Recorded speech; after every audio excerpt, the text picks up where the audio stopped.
प्रिय विद्यार्थियों, मेरे YouTube चैनल में आप सभी का स्वागत है। आज हम अध्ययन करेंगे राजनीति विज्ञान के परंपरागत दृष्टिकोण का। देखो विद्यार्थियों, राजनीति विज्ञान के अध्ययन के दो दृष्टिकोण प्रचलित हैं, परंपरागत दृष्टिकोण और आधुनिक दृष्टिकोण। कालक्रम की दृष्टि से एवं जैसा कि नाम से विदित होता है, परंपरागत दृष्टिकोण राजनीति विज्ञान का एक प्राचीन दृष्टिकोण है। शुरुआत में राजनीति विज्ञान को किस तरह से देखा जाता था, इसकी अर्थ, प्रकृति एवं क्षेत्र का किस प्रकार विवेचन किया गया है। हम देखते हैं अरस्तु की एक सर्वमान्य सर्वप्राचीन परिभाषा है, जिसमें वह कहते हैं मनुष्य स्वभाव से एक सामाजिक प्राणी है और वह जो समाज के बिना रह सकता है उसे मानव समुदाय का सदस्य मत मानो, वह या तो देवता है या पशु। अरस्तु अपने उपर्युक्त कथन में एक सामान्य सिद्धांत का प्रतिपादन करते हैं कि मानव समाज में ही सर्वश्रेष्ठ तरीके से रह सकता है। समाज में रहने वाले व्यक्ति के विविध पक्षों का अध्ययन विविध समाज विज्ञानों द्वारा किया जाता है। जिस प्रकार समाजशास्त्र सामाजिक जीवन का अध्ययन करता है, अर्थशास्त्र आर्थिक जीवन का, नीतिशास्त्र जीवन के नैतिक पक्ष व दर्शनशास्त्र दार्शनिक पक्ष का अध्ययन करता है, उसी प्रकार राजनीति शास्त्र द्वारा मानव के राजनीतिक पक्ष का अध्ययन किया जाता है। समाज में रहते हुए मनुष्य एक दूसरे के साथ राजनीतिक संबंध भी रखता है। वे एक ऐसे राजनीतिक समुदाय में संगठित होते हैं जिसे राज्य कहा जाता है। प्रत्येक मनुष्य इस राज्य का अंग होता है, इसके द्वारा निर्मित कानूनों का पालन करता है, इसके प्रति कर्तव्य रखता है, वह अधिकारों का उपभोग भी करता है। मनुष्य के इन राजनीतिक संबंधों को जो विज्ञान अपना अध्ययन विषय बनाता है, उसी को हम राजनीति शास्त्र कहते हैं।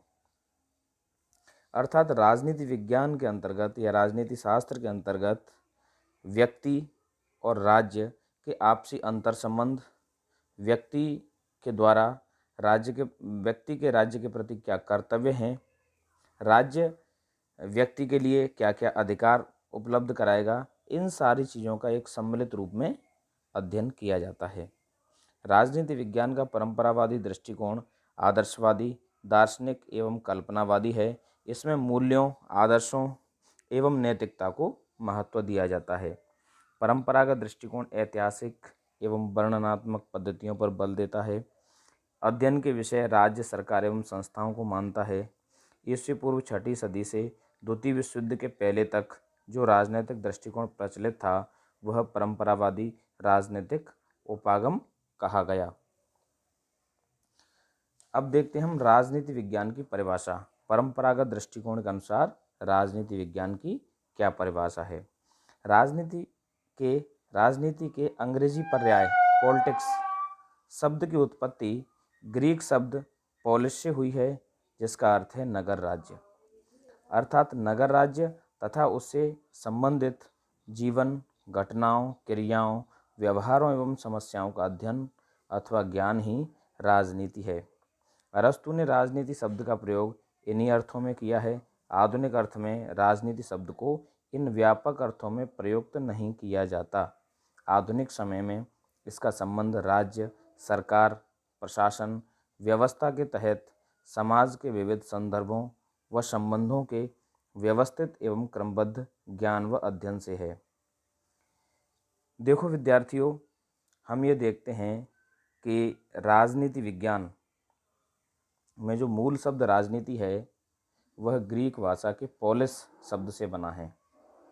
पोलिस शब्द का अर्थ नगर राज्य से है और एवं नगर राज्य से आशय यूनान के उस समय के नगर राज्यों से है, जो प्लेटो, अरस्तु एवं सुकरात के समय थे।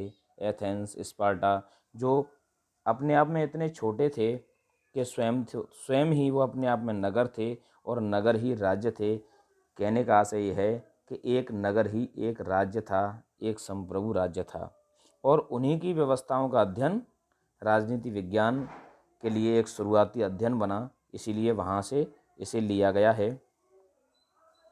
हम देखते हैं परंपरागत दृष्टिकोण के अनुसार राजनीति शास्त्र को 4 अर्थों में परिभाषित किया जाता है। पहला राज्य के अध्ययन के रूप में, दूसरा सरकार के अध्ययन के रूप में, तीसरा राज्य एवं सरकार के अध्ययन के रूप में, चौथा राज्य, सरकार और व्यक्ति के अध्ययन के रूप में। पहला हम देखते हैं राज्य के अध्ययन के रूप में। ब्लंडसली, गार्नर, गैटेल, गैरिस आदि विद्वानों ने राजनीति शास्त्र को राज्य के अध्ययन के रूप में परिभाषित किया है। गार्नर की परिभाषा को हम देखते हैं। गार्नर कहते हैं राजनीति विज्ञान का प्रारंभ एवं अंत राज्य के साथ होता है। बिल्कुल हम इस परिभाषा को सत्य देखते हैं कि राजनीति विज्ञान के अध्ययन के अंतर्गत हम राज्य का ही अध्ययन करते हैं। राज्य को विभिन्न रूपों में हम इसका अध्ययन करते हैं। हम ये देखते हैं कि राजनीति विज्ञान के अध्ययन के अंतर्गत ऐसा हो ही नहीं सकता कि हम राज्य का अध्ययन नहीं करें अथवा हमारे अध्ययन में राज्य नहीं आए। किसी न किसी रूप में राज्य हमारे अध्ययन में आएगा। गैटेल कहते हैं राजनीति विज्ञान के अंतर्गत राज्य के अतीत, वर्तमान तथा राजनीतिक संगठन, राजनीतिक कार्यों, राजनीतिक संस्थाओं का तथा राजनीतिक सिद्धांतों का अध्ययन किया जाता है। गैटेल भी राजनीति विज्ञान को राज्य के अध्ययन के रूप में परिभाषित करते हैं। वो ये कहते हैं कि अतीत में राज्य कैसा था, वर्तमान में राज्य कैसा है, भविष्य में कैसा होगा, इन सारे तत्वों का अध्ययन राजनीतिक विज्ञान के अंतर्गत ही किया जाता है। राजनीतिक संगठन, राजनीतिक कार्य, संस्था व सिद्धांतों का अध्ययन भी इसी के अंतर्गत शामिल किया जाता है। ब्लंडसली कहते हैं राजनीति शास्त्र वह शास्त्र है जिसका संबंध राज्य से है, जो राज्य की आधारभूत स्थितियों, उसकी प्रकृति तथा विविध स्वरूपों एवं विकास को समझने का प्रयत्न करता है। हम देखते हैं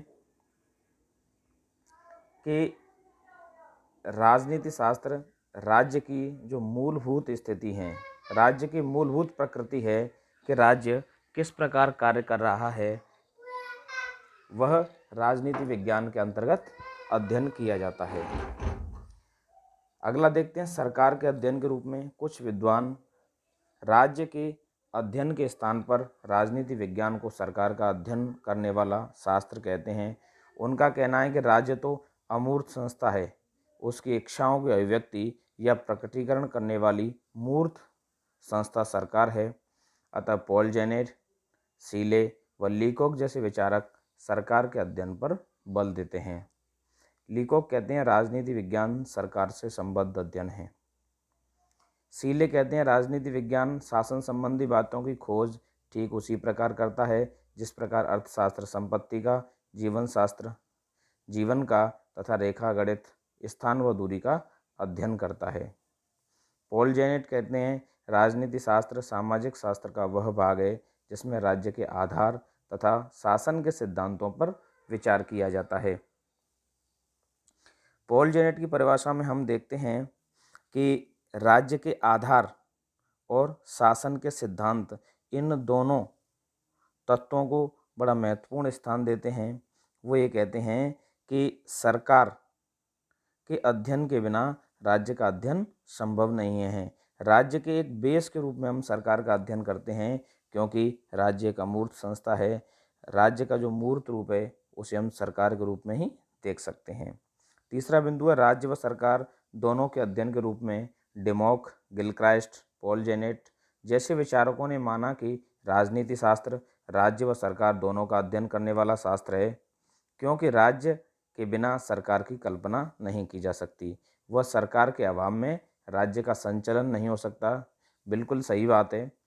अगर कहीं राज्य ही राज्य हो और वहाँ शासन के संचालन के लिए हमें कोई सरकार दिखाई नहीं दे या मूर्त रूप में हमें कोई संस्था, व्यक्ति कुछ भी दिखाई नहीं दे, तो फिर हम कैसे उससे एक तरह से अंत्यक्रिया कर सकते हैं। अतः राज्य सरकार के रूप में ही हमें दिखाई देता है। गिलक्राइस्ट कहते हैं राजनीति विज्ञान का संबंध राज्य और सरकार की सामान्य समस्याओं से है, अर्थात राजनीति विज्ञान के अंतर्गत राज्य एवं सरकार की समस्याओं का विश्लेषण किया जाता है, समाधान सुझाए जाते हैं। डेमोक कहते हैं राजनीति विज्ञान का संबंध राज्य तथा उसके यंत्र सरकार से है।